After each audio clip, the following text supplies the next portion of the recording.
आजच्या या व्हिडिओमध्ये आपण पाहूया शिवाजी महाराजांच्या जन्म तारखेबद्दल, तिथीबद्दल वाद मुळात निर्माणच का झाला आणि 19 फेब्रुवारी या तारखेचं महत्व काय आहे आणि हीच तारीख अधिकृतपणे शिवजयंतीची तारीख का मानली जाते आणि सर्वात महत्वाचं म्हणजे ती बरोबर आहे का?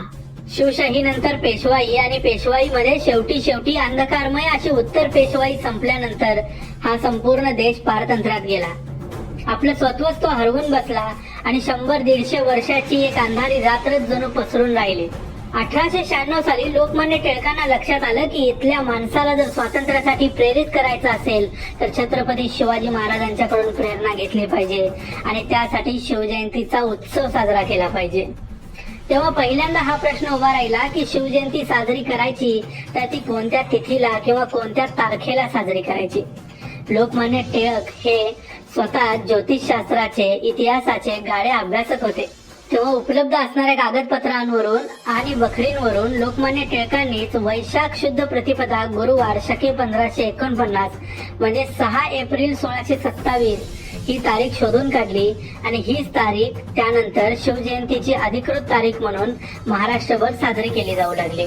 तेव्हा उपलब्ध असणारे ऐतिहासिक दस्तऐवज म्हणजे 91 कलमी बखर, चिटणीस बखर, शिवदिग्विजय बखर, नागपूरकर भोसले बखर, पंतप्रतिनिधीची बखर या सगळ्या बखरींच्या आधारे शिवाजी महाराजांची जन्मतारीख वर सांगितल्याप्रमाणे 6 एप्रिल 1627च्या आसपासची असावी असे सिद्ध होते. पण प्रत्यक्ष तिथीप्रमाणे 1549च्या वैशाख महिन्यातील तिथी पाहिल्यास वरील बखरीतील नोंदीनुसार शिवजन्माची तिथी, वार, शक, संवत्सर इत्यादी गोष्टींचा ताळमेळ अजिबात लागत नाही आणि वर सांगितलेल्या सगळ्या बखरी या उत्तरकालीन म्हणजे शिवाजी महाराजांच्या नंतर जवळजवळ 100 वर्षांनी लिहिलेल्या आहेत. त्यामुळे त्यांच्यावर विश्वास ठेवणं देखील धाडसाचं होईल. शिवाजी महाराजांच्या जन्मतिथीबद्दल एक क्रांतिकारी गोष्ट घडली, ती जेधे शकावली उजेडात आल्यानंतर. कारण याच काळात दाजीसाहेब जेधे देशमुख यांनी लोकमान्य टिळकांना त्यांच्या घरी असणारी जेधे शकावली उपलब्ध करून दिली. जेधे शकावली हा एक समकालीन शिवकालीन ऐतिहासिक दस्तऐवज आहे. या शकावलीत 1551 शुक्ल संवत्सर या वर्षात शिवाजी महाराजांचा जन्म फाल्गुन वद्य तृतीया शुक्रवार घटी 18 पळे 31 गड 5 पळे 7 या दिवशी झाला अशी नोंद आहे.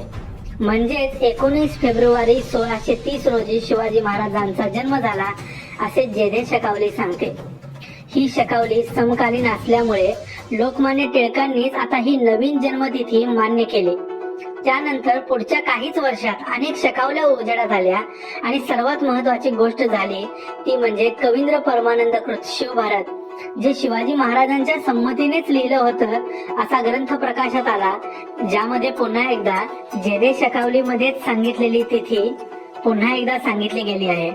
त्यामुळे 19 फेब्रुवारीवर परत एकदा शिक्कामोर्तब झाले आणि सर्वात महत्वाचे म्हणजे त्यावेळच्या पंचांगानुसार जेधे शकावलीमध्ये दिलेली तिथी, शक, संवत्सर, वार, नक्षत्र, योग हे सर्व परस्परांशी अगदी व्यवस्थितपणे जुळतात. नंतरच्या काळात राजस्थानातल्या शिवराम ज्योतिषी या शिवाजी महाराजांच्या समकालीन ज्योतिषाने तयार केलेली शिवरायांची कुंडली सापडली.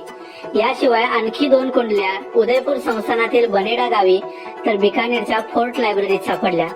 राजस्थानातल्या मिठालाल व्यास यांच्याकडे शिवरायांची आणखी एक कुंडली सापडली.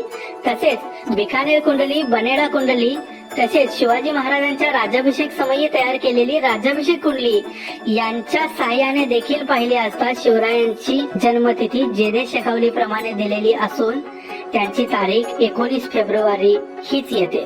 त्यानंतर महाराष्ट्र शासनाने 3 नोव्हेंबर 1966 रोजी या वादग्रस्त प्रश्नाची सोडवणूक करण्यासाठी एक समिती नेमली, ज्याच्यामध्ये म पोद्दार, न र फाटक, आ ग पवार, ग ह खरे, वासी बेंद्रे, ब म पुरंदरे, मो ग दीक्षित इत्यादी मान्यवर होते. यांच्यापैकी श्री फाटक आणि श्री पवार यांनी 1627चा पक्ष उचलून धरला तर उर्वरित अभ्यासकांनी जेधे शकावलीनुसार 19 फेब्रुवारी 1630 हीच तारीख नक्की केली.